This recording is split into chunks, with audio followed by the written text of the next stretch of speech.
Hey guys, just finished watching Gifted, Season 2, Episode 11, meMento. What an interesting episode this one was. It's really kind of interesting, kind of picking things up where we left off in the last episode. We start off, we get like flashback to 1985, where we see Andreas von Strucker kind of, he goes into a shop to kind of get the musical box that he had.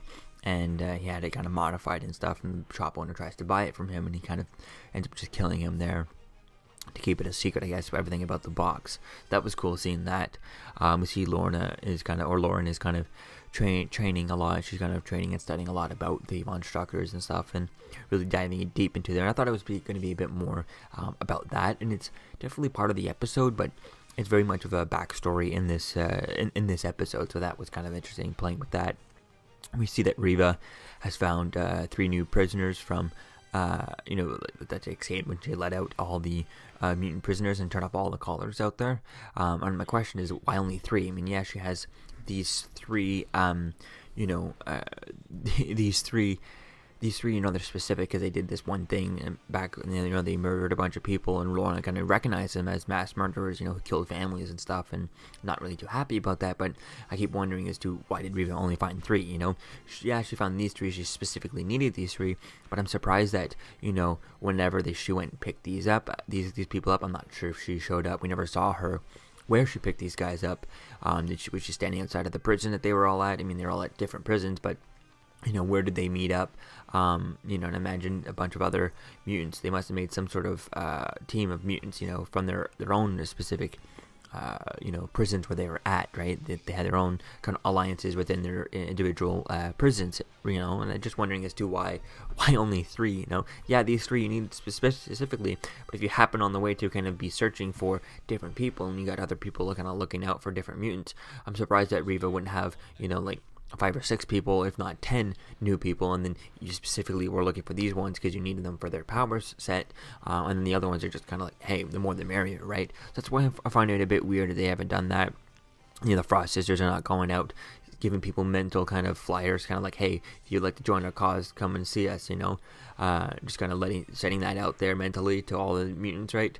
And I think I'm surprised that they don't have kind of an army of mutants, and I don't know why they didn't do that. It just doesn't make sense story-wise. I mean, I understand, obviously, production-wise, 3 people, obviously, the less people that they have, the less, they have to pay the actors, right, to be on screen and stuff, but story-wise, it doesn't make sense whatsoever, and I don't want it to. Story-wise, they have to be a reason that's more than just kind of production-wise behind the scenes, right?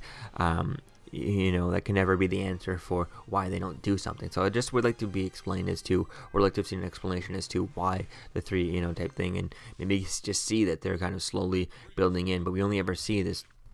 We see the inner circle supposed to be this big team of people and stuff, and we only ever see the Frost Sisters, Lorna, Andy, and Riva. We don't really see anyone else past that.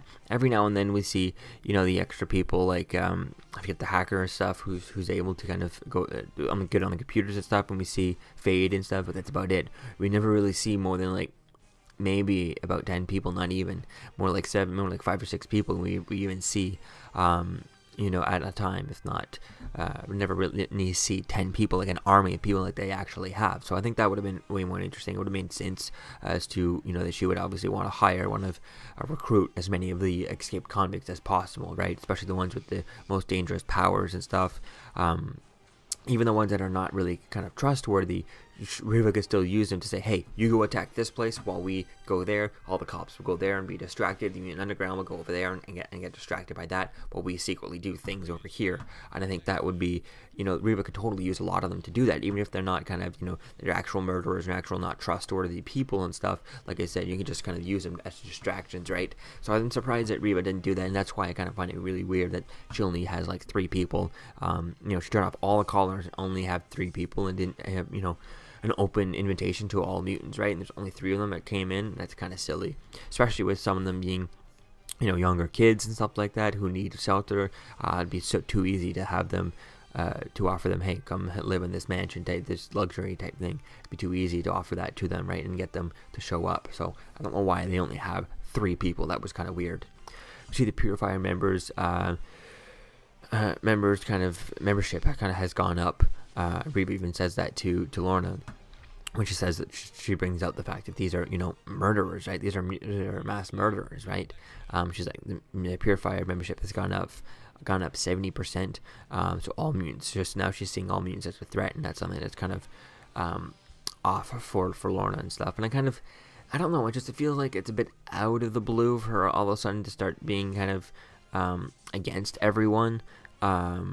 I don't know, it seems a little bit out of the blue, but I understand now that she's seen these people. It would have been interesting to kind of get a flashback to these people being mass murderers, a little bit more of a connection to Lorna as to, was it just these mutant mass murderers she just saw on TV, did she lose someone because of them, I think that would be something a bit more interesting to dive into rather than just kind of seeing it a bit out of the blue that, yeah, now that she's murdering, she's gone a bit too far. I mean, I don't know. It's going to be interesting to see as to kind of where things kind of go with that relationship between and Lorna. So we see that Lauren has kind of nightmares and stuff about the Von Struckers, and she starts to use her powers more defensive. Her powers she's kind of learning to use them more as an offensive power, more than just kind of, so far she's been using just as kind of a protection, like a shield to bring up. Now she can use it and throw them around like razors and stuff and start destroying things. And I think that was really cool seeing that. So it'll be fun to see how that's going to be used, her powers.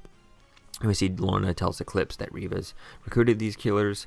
And that's kind of interesting throughout this episode. It's kind of weird, like we don't get to see it. And so for the rest of the episode, we don't see anything more about the Inner Circle. We just see Lorna talking to Eclipse and things like that.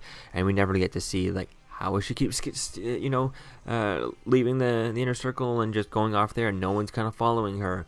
Last time when Andy went out to follow he went out on his own, and he got like a burner phone. He was going to call his parents, and he tried to do it, but then he ended up stopping.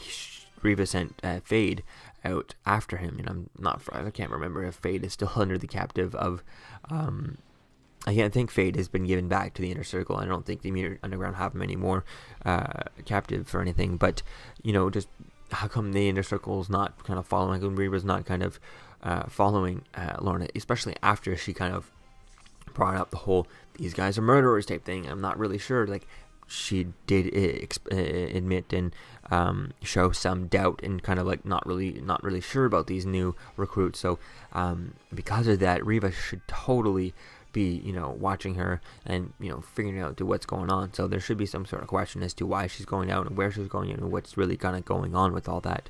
And also I would like to have seen that, and also maybe see Lorna talking to Andy is bringing up what is his opinion on these new recruits, right? Because some of them kind of their opinions kind of keep wavering. We had Andy all throughout the season, mostly kind of every time he's always kind of like hesitant, not sure and everything. And then we have last episode where he had to team up with his family again, and he went full dark side, all full Inner Circle darkness, mass murderer type thing, just like that out of nowhere. So it's just kind of a bit weird with that. So I think it would have been cool to see Lorna and Andy kind of talking, what is their opinions, and building up to her going to Eclipse and stuff.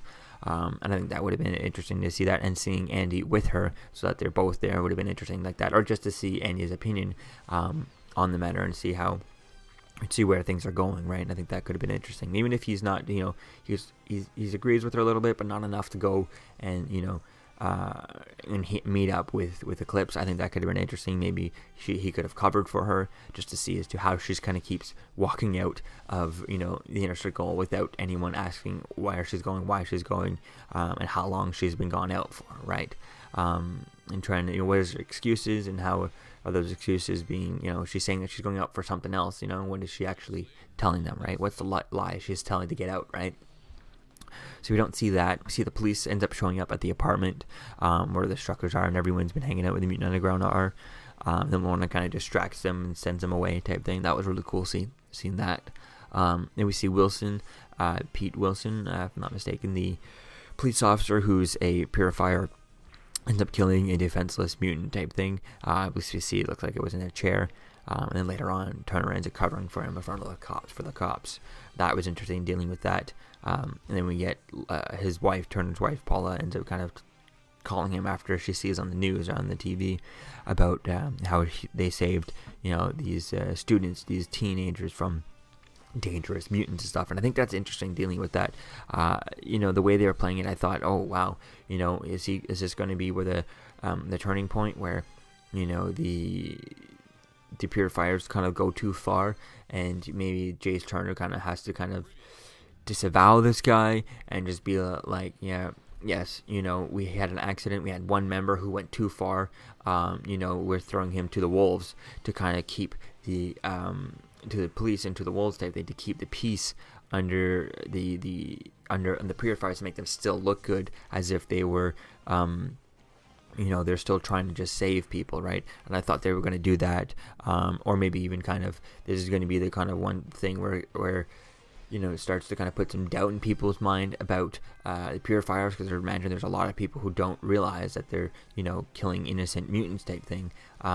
And I think that was going to be interesting playing with that, but then instead they played with the whole, they made it more of less of a purifier story and more of a Jace Turner story, where he had to cover for his friend to keep up the appearance of, otherwise if he let his friend go, it would kind of completely crumble down, the purifiers and everything he's been building with that. And then also his wife calls thinking that he's a hero, but he knows he's not a hero, he's just covering up for to keep purifiers together. And I think that's going to be interesting to see is kind of how things going to go with that. And if more and more things like this keep happening where Wilson starts killing people, he did it once, if he starts to not feel remorse anymore, and he's like, oh no, he killed me, oh no, you know what I mean, and more people like that start kind of pushing the limits and stuff, I think it could be interesting at the end of the season to see Jace Turner having to kind of team up with the Mutant Underground,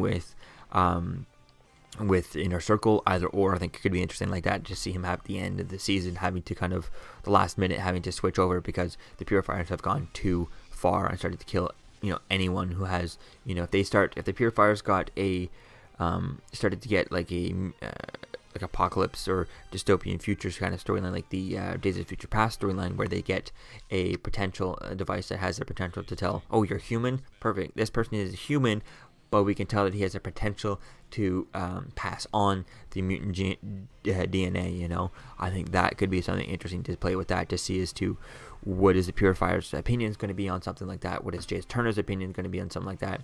Would he probably wouldn't want to kill someone just because they had the potential of giving birth to a mutant.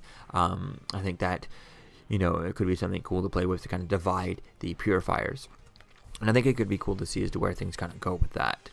So we see Evangeline, we see her, she calls up Thunderbird, John, and says that they're gathering the underground, they got to gather everyone to fight. And that's when we see Lorna. Then we go to Lorna, she finds the music box, she opens it up and finds a note left there from the Monstrucker saying that, they got to keep up the fight type thing and keep pushing forward and stuff. And that's when she goes to the landlord and pretty much scares the crap out of him and threatens him, you ever come near anyone, don't you ever call the cops ever again, right, type thing. And I think that's really going to be so cool to see that, as to see as to where things try to go with this, and seeing this new ruthless version of Lorna, and seeing as to is that going to be this ruthless version of Lorna, that's going to be what's going to bring Andy back. Is she going to be able to go in and just kind of next time they fight, she doesn't hold back whatsoever, goes full out, learns all her new stuff that she's been learning. And it looks like in the trailer, the Frost sisters have saying that she's dangerous, we got to stop her, right? She has to join us, or we stop her, or we kill her, right? And I think that's really interesting with that. Although we had that clip was in for the trailer for this episode, so it's unclear if that's going to be in the next episode. It looks like it might be, but it could just be later on in the season. Doesn't necessarily mean it's going to be for this episode, because it was used for the trailer for this episode, not necessarily going to be in the next episode. So we'll have to wait and see as to where things go with that. And at the end of the episode, we see Reva meets up with Benedict Ryan, the guy who's on the TV, who's secretly working for the purifiers and stuff. Or I guess it's not a secret anymore. I imagine he might have announced it now, since like I said, the purifiers are starting to become more and more publicly acceptable type thing.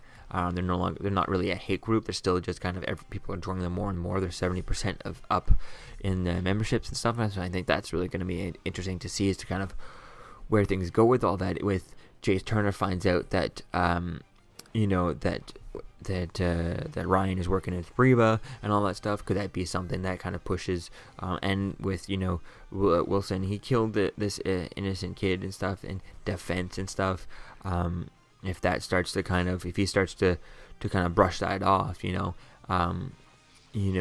do it more and more. I think it's he starts to get more comfortable doing things like that, and he finds out that Benedict's working with Reba. I think that could be an interesting idea to at the last episode having Jace Turner forced to team up with the Mutant Underground to save, to stop the Purifiers and the Inner Circle if they decide to team up. So I think that could be quite interesting to see as to where things go, and I think it could be interesting to see as to what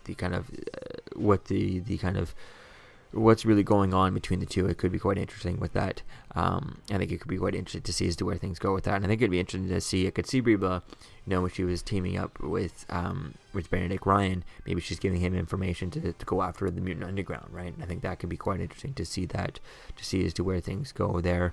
I think it could be quite fun to find out what's going on, who's working for who. Is Reva working for him? Is she who's controlling who? And I think that's going to be quite interesting to see as to how things unfold between that relationship. So all in all, I'm really excited to see as to where things go with this show. I'm really excited, and things look kind of cool, especially with Lorna learning to use her powers more, being more offensive. And that's going to be cool to see as if she goes too far, and then maybe Andy has to intervene and stop her, right? I think that could be something really cool to see that. And it looks like in the next episode, the Frost Sisters, the Inner Circle, send people after Lorna. They're after Lauren, and they're she must join us or die. And that could be quite interesting to see is Andy going to be part of that, and if not, does he go there? Does he go anyways to save her, to not let them kill her? I think that could be quite interesting to see as to where things go with that, and then to see what is her new powers going to be like versus Lauren. We do see that it looks like they're in the training room for the Inner Circle, but that's unclear if that's she's actually there or if that's just a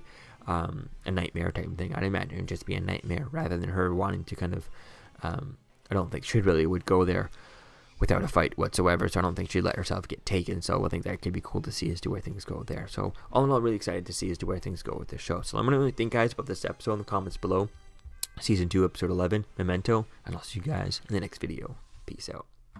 I'm Captain America, here to talk to you about one of the most valuable traits a soldier or student can have. Subscribing. Sometimes subscribing is the key to victory. Sometimes it leads to very little, and it seems like it's not worth it. And you wonder why you waited so long for something so disappointing. How many more of these? You're still here. Don't forget to like, comment, and subscribe, guys. Peace. It's over.